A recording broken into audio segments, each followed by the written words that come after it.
Aujourd'hui, je vais vous parler des jeux PC à l'ancienne. La boîte était grande, on avait vraiment l'impression d'acheter quelque chose de précieux. J'ai gardé les notices de certains jeux. Un jeu que j'aimais beaucoup, Roller Coaster Tycoon.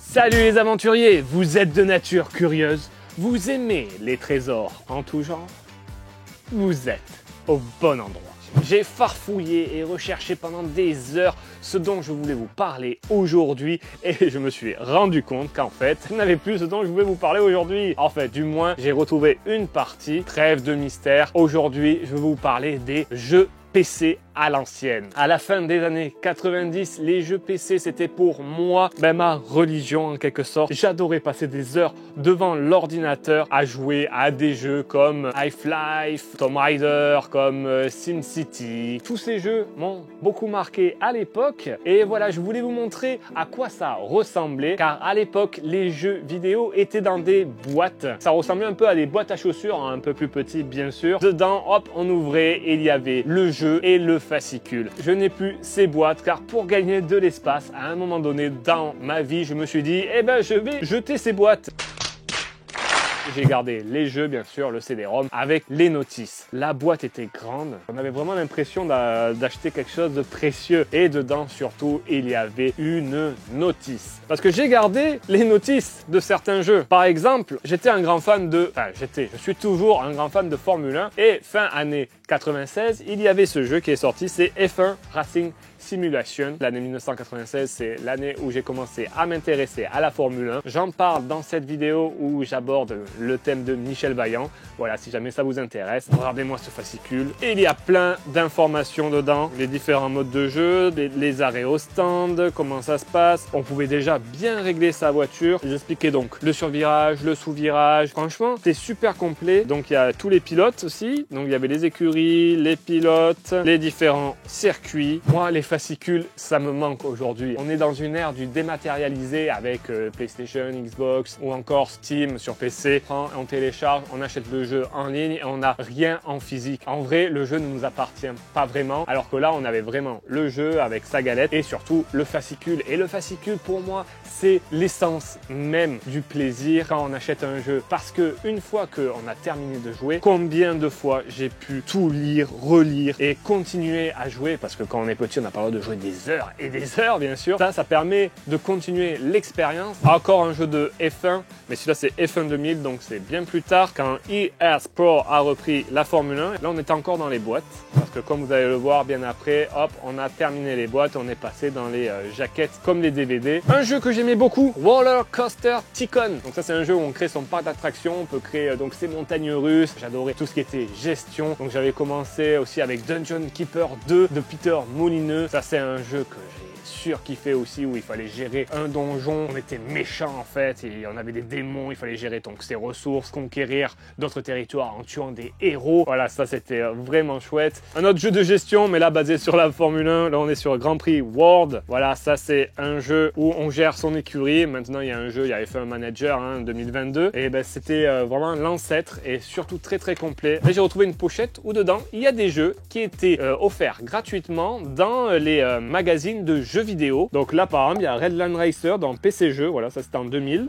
Test Drive 6, Red Baron, je sais même pas si je jouais à ça quoi. Civilization Call to Power, pas mal ça. Oh là là, regardez le bon SimCity 3000. Ça, le jeu de gestion où on doit construire sa ville, ça c'est vraiment top aussi. Il y a des jeux qui m'ont marqué comme les Sims, le premier du nom, avec toutes ces extensions, je les ai toutes achetées. C'est un jeu que j'ai adoré. Bon, je les ai plus là, je les ai tous revendus aussi. Bien sûr, avant d'avoir l'envie d'acheter tel ou tel jeu, on se renseignait. Et le meilleur moyen de se renseigner, c'était les magazines de jeux vidéo qui, à l'époque, avaient vraiment une grosse influence. Bon, maintenant, ça a été transformé avec les influenceurs, les streamers, etc. Donc, j'ai retrouvé, regardez, un magazine, mais là, c'est un magazine de Solus, de Tomb Raider, la trilogie, hors série Play Mag, Lara Croft, Tomb Raider. Ça a été pour moi aussi mon crush de l'époque. J'ai adoré, j'ai commencé donc par le 2, après j'ai joué au 1 mais il était moins bien fait, donc ça me plaisait pas. Mais le 2, Tomb Raider 2, qui n'a pas passé des heures d'entraînement dans le manoir à visiter Lara Croft? C'est un personnage qui m'a suivi et qui me suit encore aujourd'hui. J'ai fait tous les jeux, Lara Croft. Tout ça pour dire donc qu'il y a eu Lara Croft qui m'a marqué. Donc je vous parlais des Sims. Il y a eu bien sûr Half-Life où on jouait en réseau avec mon cousin, ma cousine, des amis. On avait plusieurs PC. On jouait en réseau, en LAN avec 3-4 ordinateurs. On jouait à ça, à Red Faction. Que des bons souvenirs, tout ça. On parlait de Roller Coaster Tycoon, de Dungeon Keeper 2. Il y a aussi le fameux Black and White. J'ai vraiment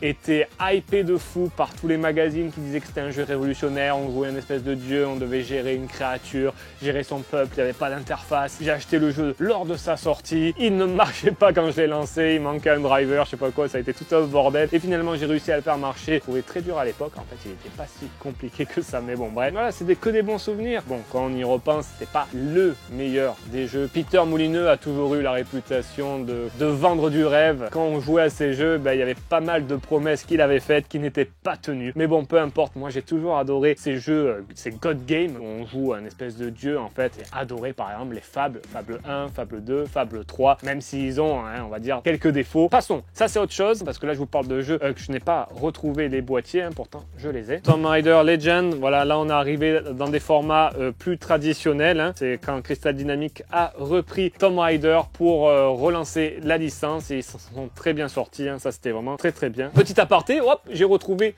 ce petit souvenir, ce petit EJ. C'est un logiciel de musique. Dedans, il y avait des loops, des drums et tout ça. On pouvait tout additionner et faire une musique de fou. Alors ça, j'ai pu en composer des tubes. Faudrait que je vois si je les retrouve. Niveau créatif, c'était génial. Et je voulais terminer par un jeu aussi qui m'a beaucoup marqué à l'époque. The Nomad Soul par Quantic Dream. Donc le jeu développé par Quantic Dream, un jeu français avec le fameux David Cage qui est assez décrié aussi, un peu le Peter Moulineux français où des fois il fait des promesses de choses qui ne sont pas tenues, mais c'est un vrai créateur qui proposait des jeux assez ambitieux. C'est un jeu à la troisième personne où on joue un détective dans une ville dans un autre univers qui s'appelle Omicron, et il y a des démons et il y a aussi David Bowie qui chante, voilà, qui est un personnage du jeu qui chante des chansons d'un de ses albums. Je sais plus lequel, mais c'est énorme. Donc voilà, il y a toute une histoire où des transferts d'âme, on peut changer de personnage de temps en temps. En fait, notre âme va d'un personnage à un autre. On doit mener toute une enquête parce qu'il se passe des choses bizarres dans ce monde. Donc vu à la troisième personne, par moment, on doit faire donc une enquête. Il y a des phases de shoot à la première personne, comme un FPS classique, et il y a des phases de combat à la Tekken. Tout ça se mélange. Un jeu un peu ovni à l'époque et qui m'avait beaucoup marqué par la musique, l'ambiance et Tali. Oh là là. Tali aussi. Ça aussi, j'étais amoureux d'elle. Vous voyez les polygones et tout. On se demande de quoi j'étais amoureux. Voilà les aventuriers, j'espère que cette vidéo vous aura plu et que vous aurez pris, comme moi, plaisir à vous replonger dans ces souvenirs de l'époque bénite des jeux vidéo sur PC avec ces belles boîtes et ces super titres qui nous ont marqués. Et moi, je suis très content d'avoir pu partager ça avec vous. Je reviendrai peut-être sur tel ou tel jeu dans des vidéos spéciales dédiées ou peut-être même que j'en ferai des live Twitch. Donc, restez connectés. Je vous invite à vous abonner à la chaîne si ce n'est pas déjà fait, à activer la petite cloche pour ne rien louper des prochaines vidéos et surtout de mettre un petit pouce bleu si ça vous a plu. Quant à nous, on se retrouve très vite pour de nouvelles vidéos. Allez, ciao les aventuriers!